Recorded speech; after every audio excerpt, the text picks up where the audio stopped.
Hello and welcome to my channel, जिसमें आज हम करेंगे 11th क्लास की एक्सरसाइज 7.3 का 11th सम। और आज हम इकलौता यही सम कर रहे हैं। पीछे हमने इसकी सारी एक्सरसाइज कंप्लीट कर ली थी, सिर्फ ये हमारा सम पेंडिंग है। तो स्टेटमेंट पढ़ते हैं। In how many ways can the letters of the word permutations be arranged if the word starts with P and ends with S। अब ये देखिए, परमुटेशंस के अंदर कितने लेटर्स हैं हमारे पास? 14 में जो फर्स्ट वाला लेटर है वो P फिक्स हो गया है और लास्ट वाला लेटर S फिक्स हो गया है। तो ये दोनों पोजीशन ऑक्यूपाई हो चुकी हैं। अब हमारे पास सिर्फ 10 पोजीशंस ऐसी बची हैं जिसके लिए हमें अरेंजमेंट्स देखने हैं। तो अगर हमें 10 पोजीशंस के लिए अरेंजमेंट्स देखते हैं तो हमारे नंबर ऑफ़ अरेंजमेंट्स क्या होंगे? Number of permutations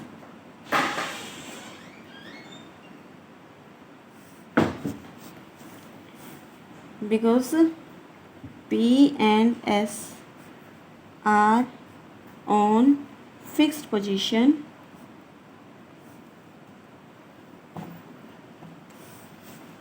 therefore we have left with 10 places। हमारे पास 10 places बचे हैं for arranging रिमेनिंग लेटर्स। जो बचे हुए लेटर्स हैं उनको अरेंज करने के हमारे पास 10 लेटर्स बचे हुए हैं। ठीक है, तो नंबर ऑफ परमुटेशंस हमारे पास क्या होंगी?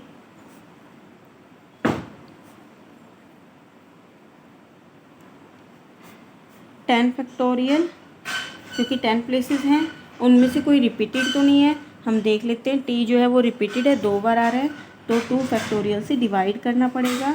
इसको ओपन कर लेते हैं।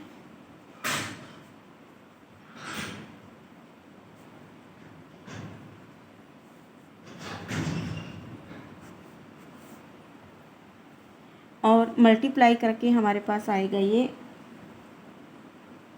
इतना।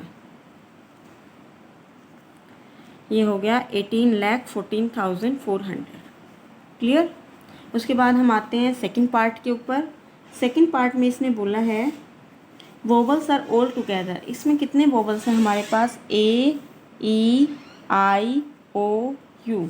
हमारे पास टोटल 5 वोवल्स हैं।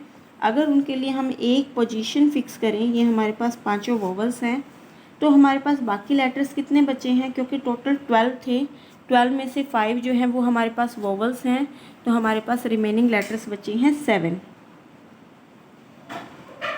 अब 7 लेटर्स ये बचे हैं, और ये जो 5 वोवल्स है ये भी कहीं ना कहीं तो अरेंज करेंगे अपने आप को, चाहे वो इकट्ठे बैठे हैं पर एक यूनिट की तरह तो काम कर ही रहे हैं। तो हमारे पास 8 पोजीशंस हैं, और 8 पोजीशंस में से यहाँ पे हम लिखेंगे as 5 vowels are all together, therefore we have 8 places to arrange our letters।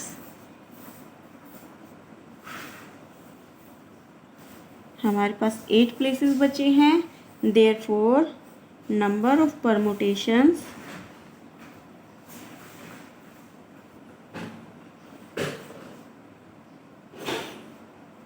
will be equal to 8 places हैं तो 8 फैक्टोरियल हो गया। उनमें से रिपीट कौन कर रहा है? टी फिर से रिपीट कर रहा है, तो 2 फैक्टोरियल से डिवाइड करना पड़ेगा।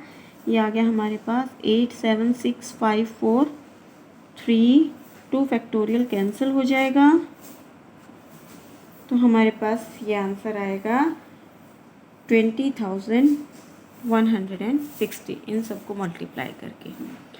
उसके बाद as vowels can arrange themselves,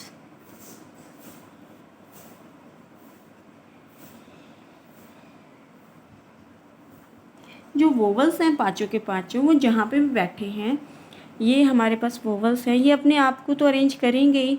ए पहले आ सकता है, ई पहले आ सकता है, आई पहले आ सकता है, ओ, यू, और इस तरह से 5 प्लेसेस हैं जिनमें ये आपस में अरेंज कर सकते हैं। तो इनको अरेंज करने के, आपस में अरेंज करने के तरीके कितने हो सकते हैं सर? इन 5 फैक्टोरियल वेज। क्योंकि कोई रिपीट नहीं कर रहा तो डिवाइड करने की ज़रूरत नहीं है, तो 5 फैक्टोरियल वेज से ये अरेंज कर सकते हैं। दैट इज़ 5 फैक्टोरियल हम सॉल्व कर लेते हैं, क्या आएगा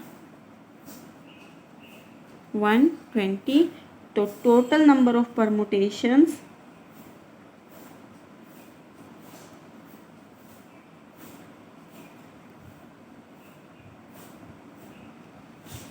अब ये देखिए टोटल नंबर ऑफ परमुटेशन क्या बनी। ऊपर जो रिमेनिंग लेटर्स है उनको अरेंज करने के इतने तरीके थे और वोवल्स को अरेंज करने के इतने तरीके हैं, दोनों को मल्टीप्लाई करेंगे तो हमें मिलेगा 24,19,200। उसके बाद हमारा लास्ट पार्ट बचता है, there are always 4 letters between P and S. P and S के बीच में हमेशा 4 लेटर रहते हैं। तो उसके लिए हमें क्या करना पड़ेगा, ये देखिए पी और एस के बीच में 4 लेटर्स रहते हैं। इसका मतलब क्या हुआ कि पी और एस जो है, पी एंड एस में be on first and fifth position, 2, 3, 4, 5, 6। क्योंकि देखिए 4 लेटर्स तभी आएंगे ना इनके बीच में, पी फर्स्ट पोजीशन पे बैठा होगा और एस जो है वो 6th पोजीशन पे बैठा होगा, तो इनके बीच में 4 लेटर्स आएंगे। ये देखिए ऐसे। उसके बाद और पी एंड एस में be on second and seventh, तब भी इनके बीच में 4 लेटर रहेंगे। पोजीशंस और P and S में भी 3rd and 8th position, 4th and 9th position, 5th and 10th position, 6th and 11th position, 7th and 14th position, 7th and 12th position. ठीक है, तो ये कितने हो गए हमारे पास केसेस, 1, 2, 3, 4, 5, 6, 7 केसेस हैं। लेकिन इनके अलावा वो केसेस हैं यहाँ पे P और यहाँ पे S हो सकता है, और इसका रिवर्स भी हो सकता है, यहाँ इन पोजीशंस पे S हो सकता है, इन पोजीशंस पे P हो सकता है। तो टोटल P और S को अरेंज करने के कितने तरीके हो सकते हैं? So there are 2 into 7 ways to arrange P and S। अब हमारा P और S तो अरेंज हो चुका है। अब जो रिमेनिंग लेटर्स हैं कितने बचे हैं? टोटल 12 थे ना, 12 में से P और S निकल गए, 10 फैक्टोरियल केसेस हमारे पास बनेंगे। तो बाकी को अरेंज करने के मेथड्स निकाल लेते हैं।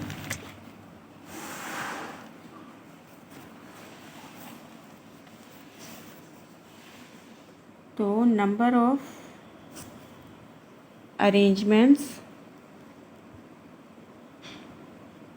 for remaining letters, for remaining letters, that will be 10 factorial over 2 factorial। ये हम ऑलरेडी सॉल्व कर चुके हैं फर्स्ट पार्ट में। 2 फैक्टोरियल कैंसिल हो जाएगा,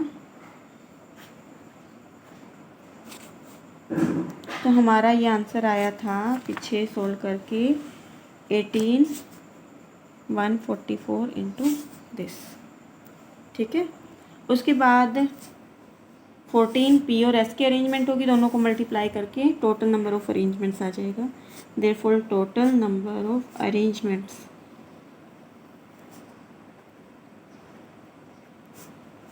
14 into 1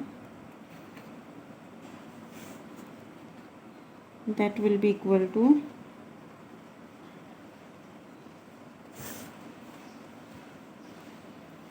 तो ये आज का हमारा क्वेश्चन कंप्लीट होता है। आई होप सभी को समझ आ गया होगा। काफ़ी लंबा क्वेश्चन था, तो अगर समझ आ गया है तो वीडियो को लाइक करें, चैनल को सब्सक्राइब करें, नहीं आया है तो कमेंट बॉक्स में लिखकर ज़रूर भेजें। आज के लिए इतना ही। बेल आइकन प्रेस करना ना भूलें ताकि जो भी वीडियो मैं डालूँ उसका नोटिफिकेशन आपको मिलता रहे। Thank you.